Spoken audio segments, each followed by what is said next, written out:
talk about what a resident is. How many feel, show of hands, feel confident that they know what a resident is? And so which of these three are residents? Was A a resident? No.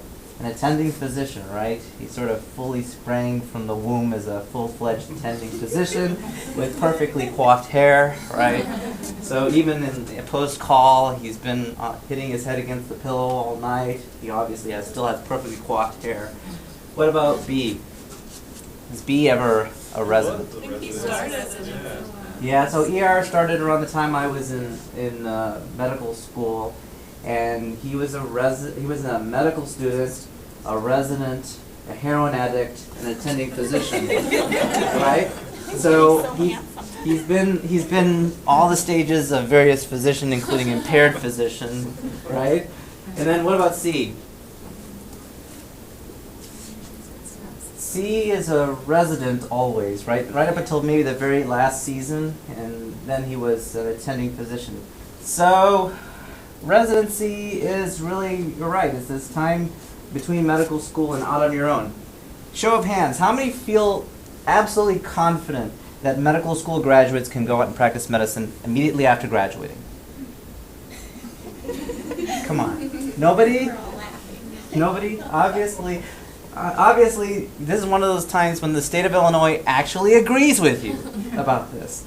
State of Illinois and all the states across the country actually agree that no medical school graduate is qualified to go out and practice medicine on your own, which is why they put this thing called residency in the middle. And then there's this thing called fellow, this rather sexist term called fellow. It's actually supposed to designate this time after residency in which you do further subspecialty work. So we're going to talk a little bit about what exactly a resident can do. There are some immediate things that they can do. They can hopefully go and see the patient, right? Because that's what you're usually calling them. Can you go see this patient for me? So you want them to go and see the patient. They want them to assess them. They can write orders, potentially, too, on those patients. I almost grabbed the wrong thing. So they can write notes. They can write and sign most orders. They can come and assess patient status, which is usually always good to say, I want you to come and see the patient, then they'll go and see the patient. Take call and provide coverage. This is very important with an attending, and we'll talk about it in a second. Do procedures independently if they're signed off of. And that's what you were commenting on in that they have to have the signed off ability. Some things that they can't do, they can't sign a prescription that needs a DEA number. They don't have DEA numbers. They don't have permanent licenses to practice medicine. They can sign an order for a PCA pump or sign for your patient on the floor to have Vicodin or some other controlled substance because they're signing it under the hospital's DEA number. But in essence, when they send that patient home, discharge that patient home, it needs to be the attending who's signing the prescription for the Vicodin. By state law, they cannot sign a DNR form. They can witness it, they can't sign it. So you need the attending to sign the actual DNR form.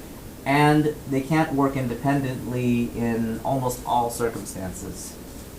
It's really important that you recognize that at all times when you see a resident, there's always a supervising attending there. Any questions about this? Okay, so where do I find one? Well, there are lots of resources that are available to find that. And I don't have it here, but I think the most important resource that you can use, and the one that you're just beginning to learn to use, is Epic. So go to the patient's chart, look under the care, the treatment plan, the treatment team. That will give you the most accurate information as to who is covering your patient. One of the things that has been done, they've done a lot of research on, is the fact that if a physician in training, either a resident or a medical student, has some sort of professional thing that occurs to them, meaning that they get a citation on their professionalism while they're in medical school or residency, after they graduate from residency, they're 20 times more likely to lose their license to practice medicine. And nurses are as important to patient care as physicians are. So please, make sure that you provide this feedback. It is important. This is probably the single most important slide that I have in my presentation, because ultimately this makes me a better educator to my residents. Any questions?